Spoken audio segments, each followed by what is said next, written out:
Bonjour, nous continuons notre balade dans la connaissance. J'ose croire que tout va bien Ok. Aujourd'hui, je voudrais qu'on se balade un peu dans ce que les hommes ont appelé les grandes découvertes. Les historiens du 19e siècle ont baptisé grandes découvertes les navigations océaniques des Européens au 15e et au 16e siècle.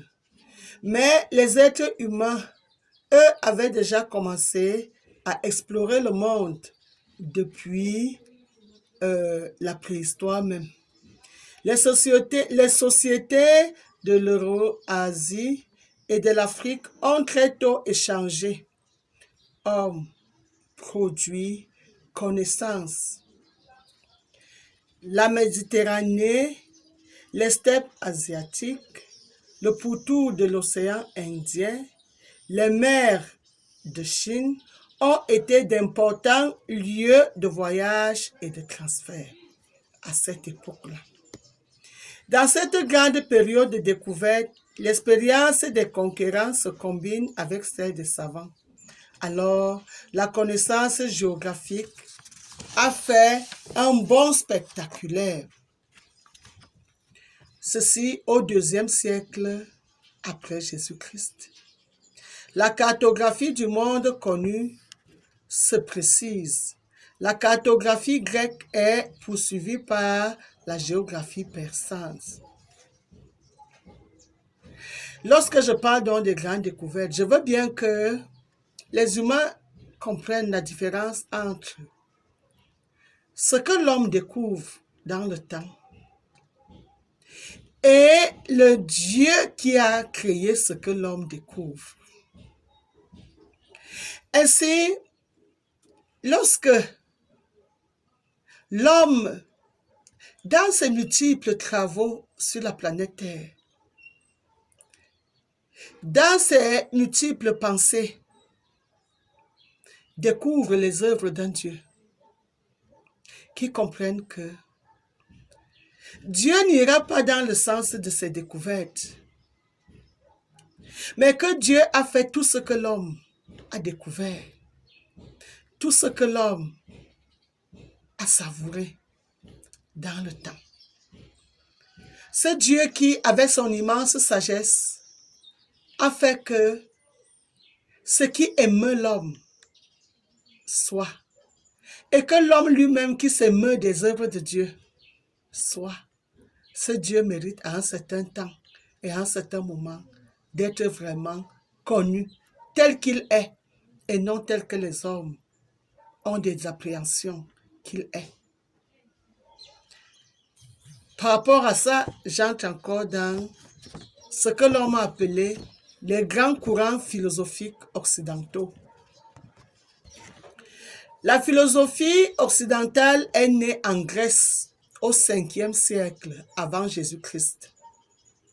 Son but est non seulement de comprendre le monde et les êtres en exerçant un jugement critique, mais aussi de bien vivre. Tout à l'heure, j'étais au 2e siècle après Jésus-Christ. Là, je suis au 5e siècle avant Jésus-Christ. J'insiste sur ces petits éléments pour que les miens en Afrique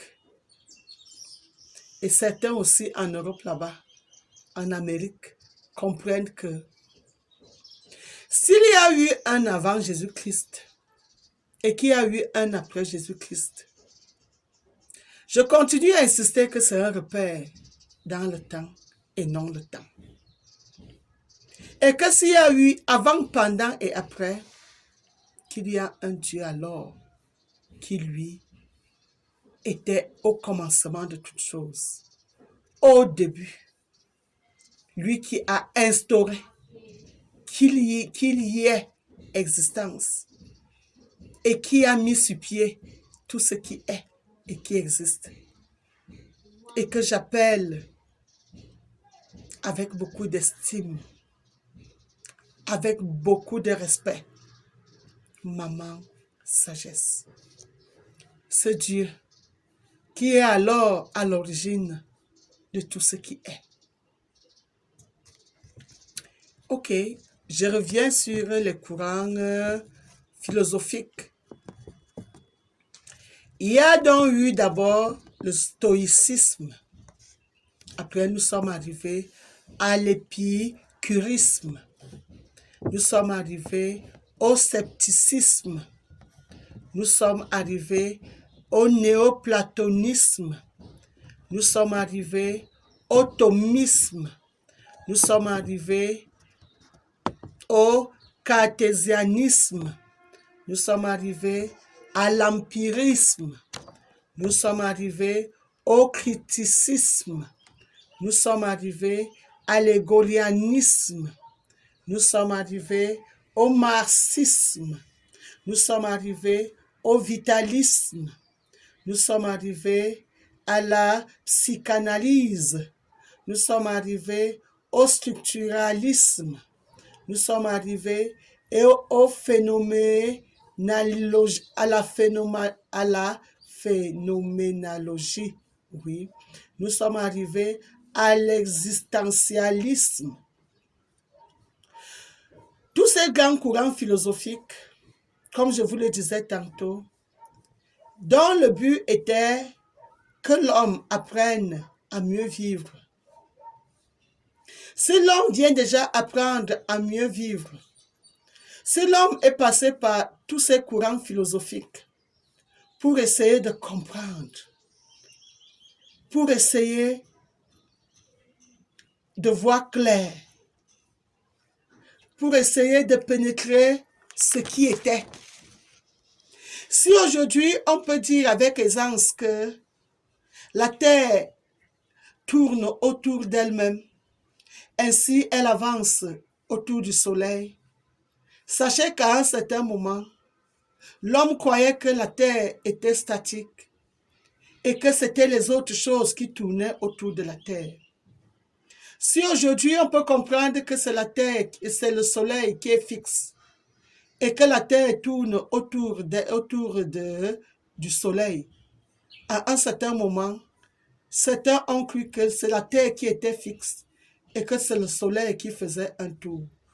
Si aujourd'hui on peut comprendre que le Soleil est plus volumineux que la Terre et que le Soleil se voit petit, c'est par rapport à l'éloignement d'un à l'autre que certains, à un certain moment, ont cru que la Terre était plus grande que le Soleil et que c'était la Terre qui dirigeait tout.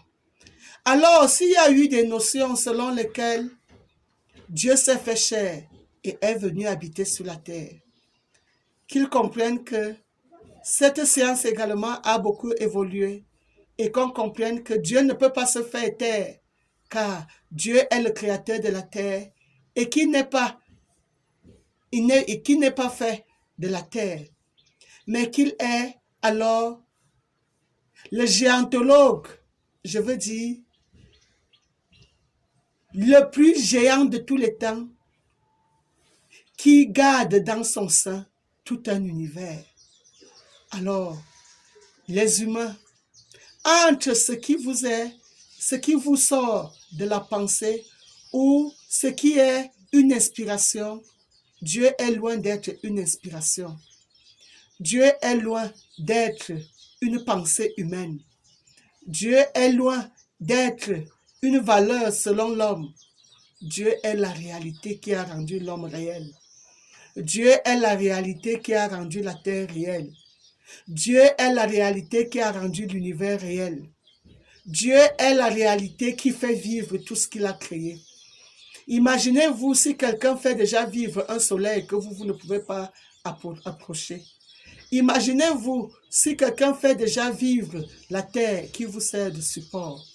Imaginez-vous si quelqu'un vous donne déjà l'énergie qui fait de vous un vivant sur une planète et qu'il ne donne pas cette énergie à vous seul, mais qu'il donne à une pléiade d'hommes.